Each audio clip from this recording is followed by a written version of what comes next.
computer. And okay. All right, before we jump into the chapter, I guess I will give you guys some updates. So I got up at, I don't know, 5:30, 6 o'clock this morning, along with Mrs. Parmentier. She was nice enough to help. And we packaged up 150 little salad cups with spring mix, salanova, and microgreen, which is like a spring mix, the spicy mix. And we delivered that to the school, and that went out on school lunches today. If anyone got one, let me know if you liked it. I don't know where they go. I know that they needed like roughly 150, maybe 160. We ran out at 150 though. So that's the news. And Dr. Kirby said that that he's going to contact the governor's office and let him know, and it might be on the governor's address at 5 o'clock one day this week, maybe today, maybe tomorrow, maybe Friday, maybe not at all. I don't know. So that's kind of a big perk. And I did update the STLP online course in Moodle. No one's in here that was signed up for STLP, but if anyone was signed up for STLP, I added them to the course. I think I have it set to where if you want to join, anyone can just join the course once they're already a user. So if you want to join, feel free. I'll probably do a live session in there once I get rolling here, maybe this week, and do some stuff online with STLP. So there will be an after school activity, I guess it would be, so online. I think that's the only one I know of that's even thinking of continuing. And what will happen is if you're 7th grade now and you join STLP next year, then you'll know what's going on with the hydroponics, and we'll continue that project. And I think we'd stand a really good chance of winning STLP states, and with handing out, supplying hydroponically grown greens to the school lunch program as part of a response to the pandemic. I think we would really have a shot at nationals, winning the national STLP. So how do you sign up for STLP? You can just join the course, and anyone in the course will be signed up. And then when we ever meet face-to-face again, I'll send the permission slips home. That's mainly for parent pickups, or if you have a neighbor pick you up or whatnot. But you can just enroll in the class. If you go to the very front of the site, I'll share my screen. And if I have to tweak some settings in Moodle, I'll do that this afternoon. Let me share my screen with you guys real quick. Share, and here we go. Need to find, it's not 100%. Okay, Moodle, here we go. Nope, it's got my, oh, there it is, yes. All right, so if you go to the home page, let me get my screen set so you guys can see it again. Okay, if you go to the very front side of the site, so you have the site, and if you want the site home, I've changed it so now if you just hit openmoodle.org, it pushes people to the login page because so many people could not figure out how to log in. So if you hit the site home button, it should take you to the front of the site. And this is the front of the site. And if you're not logged in as me, I thought I just posted that.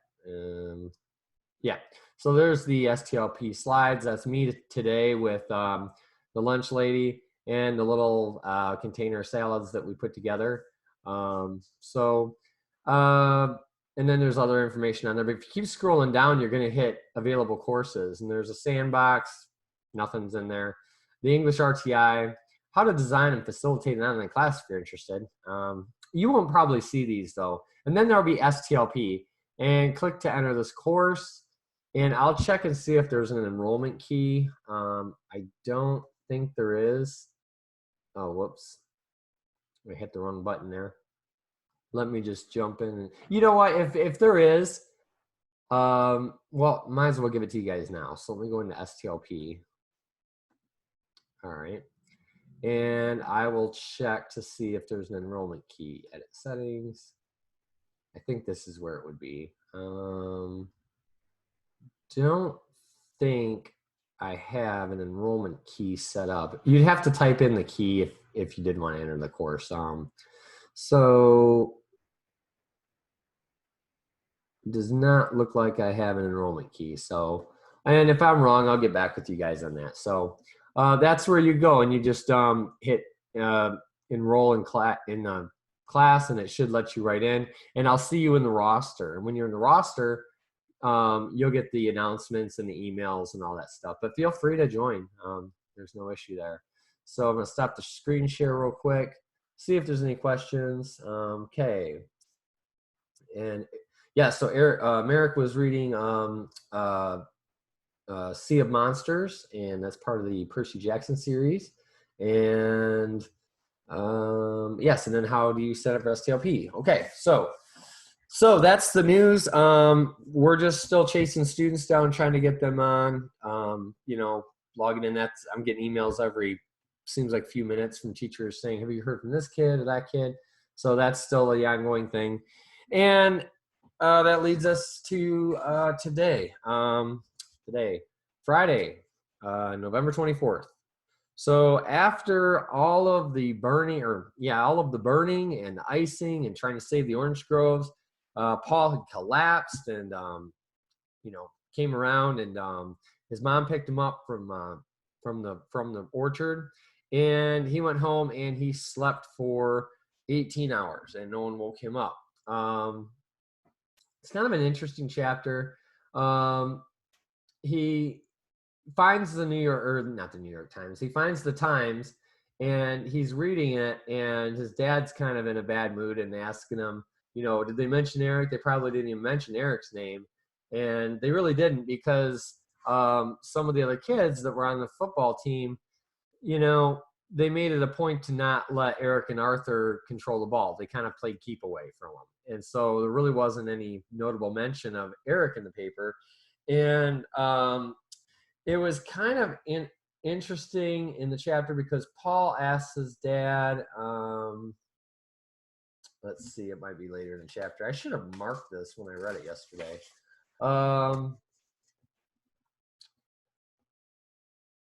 Let's see. Paul asks his dad about his games. And where does he say that? Just give me 1 second here and I'll find it. All right. So I'm almost there. Yeah, it's right here in the page matter doesn't matter because I'm in the book. It's on page 233. I'm not sure about the digital part, but so he says, the question really hit me the wrong way. He was talking to his dad, and he said, I walked out in the kitchen, found the scissors, and started to cut out the article. Mom and Dad looked up. Dad said, what's that? The all-county middle school soccer team. Yeah? Are you on it? That question really hit me the wrong way. I couldn't believe he asked me that, and yet it was so typical. And I answered, sure I am. Dad, they picked me as the all-county bench warmer. He looked annoyed. He sounded annoyed too. Come on, Paul, did you make the team or not? We locked eyes again. And how many games did I play in, Dad? Paul asked.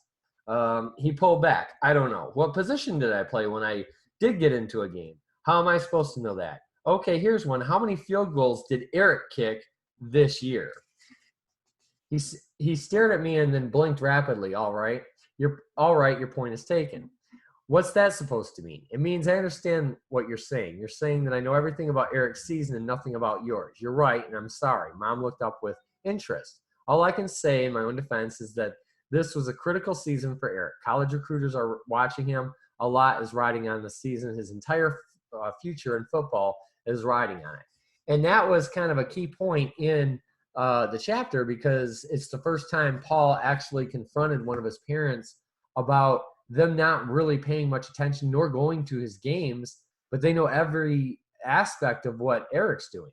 And you can kind of sense the resentment that Paul has for that. So that was the important highlight from this story.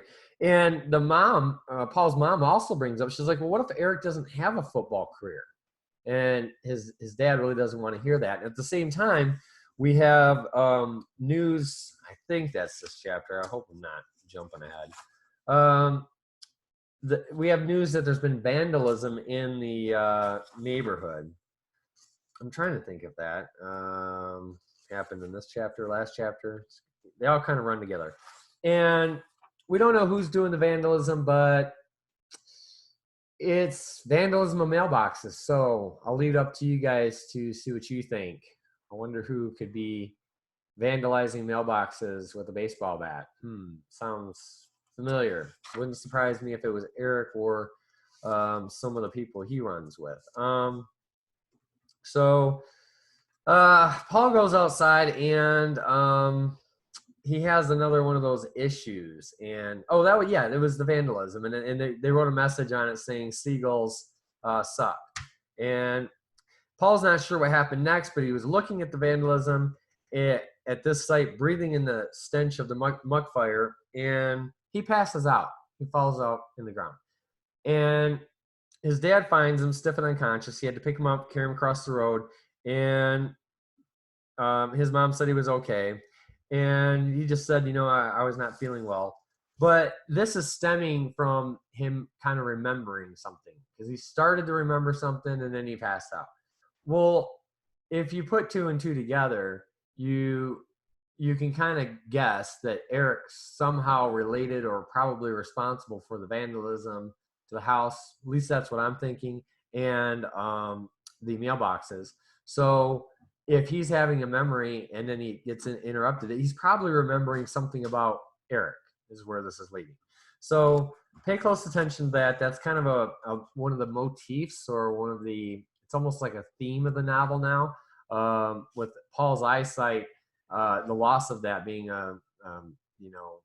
relating to his past and what happened to his eyesight. That's pretty much all that happened in today's chapter. And it ends with, let's see. It ends up with the whole truth, with Paul saying that he feels weird, but I can't say why. And he can't remember why. So he doesn't know why he passed out. He doesn't know what he was remembering. He's kind of not putting it all together yet himself. So we have that first person kind of view there going on. So that leads us to the reading for tomorrow. And that's going to be pretty short. And, oh, I see. We have a package coming. Great. No, that's fine. That's fine. FedEx, if you're wondering. It actually looks like a longer chapter. But it's going to lead up to the next chapter, which is for Friday. That chapter's pretty intense. So we'll probably, I can't post the discussion on it because I don't want to give any spoiler or spoil anything for anyone. So I'll probably launch a discussion on Friday, and that'll lead in through next week. So it's going to be an ongoing discussion that goes all week long. And yeah, I think Eric's up to old tricks again too. And I think who he runs with is bad news. And I think we have quite a few exciting chapters ahead of us. Is everyone, and that covers everything for the chapter today. Does anyone have any questions? Any questions about the reading? Questions about STLP? Questions about the school stuff? All right. Well, a couple other things I've been thinking about. Not sure if it'll come together this month or not, but I've been entertaining the idea of maybe getting a Minecraft server going, potentially even firing up the PS3 with some Call of Duty. I'm not sure if students still play the PS3. Maybe I can find a PS4 this month. We'll see. I thought that might be a way to reach students, and it's probably going to be students that I'm already reaching. But I was hoping maybe if I threw my gamer tag out there that maybe I'd be able to contact a few more, because I would not be surprised if there are students that haven't logged into Moodle but have logged into PlayStation 4 or Call of Duty or what's the other one? Front, Fortnite. Fortnite, yeah. So, but I'm old. So, yeah, I'll post the, I'll see what I can get figured out and working with the PS4 and 3 and computer and see where that leads me. I have a couple of old computers in the storage room there, and I'll see if if I'm able to install a Minecraft server. I might be able to, Miss Parmentier kind of made me think of this. I might be able to deploy a Minecraft server on the Rackspace servers that run Moodle. I'd have to check into that and see how terrible that would be, but it might be a possibility. So yeah, we'll get to that as time goes on. Still looking at incentives. My 2 o'clock meeting is like, in 10 minutes, and I'm hoping to hear from Dr. Kirby if there's been any updates on that. Again, I'm going to tune into the governor's, daily address today at 5. I'm really curious to see if they're going to mention STLP. That'd be pretty exciting if he does. So we will find out. What else? And I'm still trying to think of something a little bit out of the norm to do for the live class this week. I do have some things to do downstairs with the plants. Pretty much all the STLP stuff's gone, but I think some of it's still interesting. And I would like to get back to trying to do some grafting. Maybe I can find some cutlings or something from Home Depot, Lowe's or whatever, and see if it's not possible to graft using some of that. Or maybe I can just order I can try to find some grafting stems, so like a lemon tree or whatever, order them online and then try grafting the way they did it in the novel. So next year, that's what we're going to do. I'm going to order and do the tangerine tree exactly as they did in the novel, because I can put it in the greenhouse and keep it alive. I've got the light and nutrients, and we'll do it in dirt, but next year we're going to replicate it 100%. So that brings us to the end of the chapter, the end of the reading for today. Everyone's doing well. If you're in live class sessions, you're doing awesome. If you're just logging in once a week into Moodle, you're doing good. If you have contact with some of your friends, if you talk to other students, I can kind of tell you without, let me jump to that email real quick. I can tell you teachers are looking for ways to try to contact, hold on here. Okay.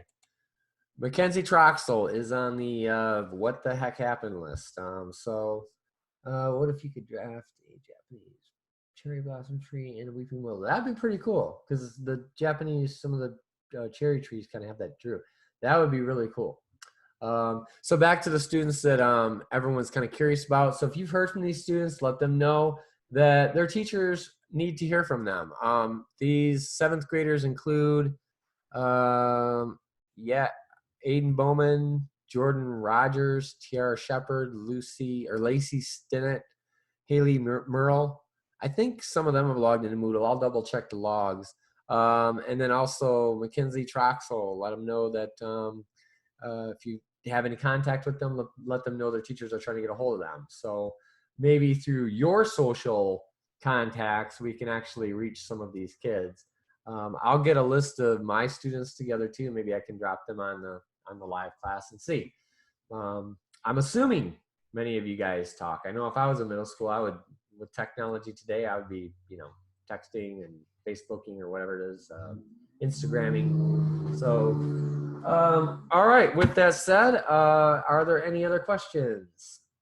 Yeah, now look into grafting. I would like to be able to do that before the end of the year.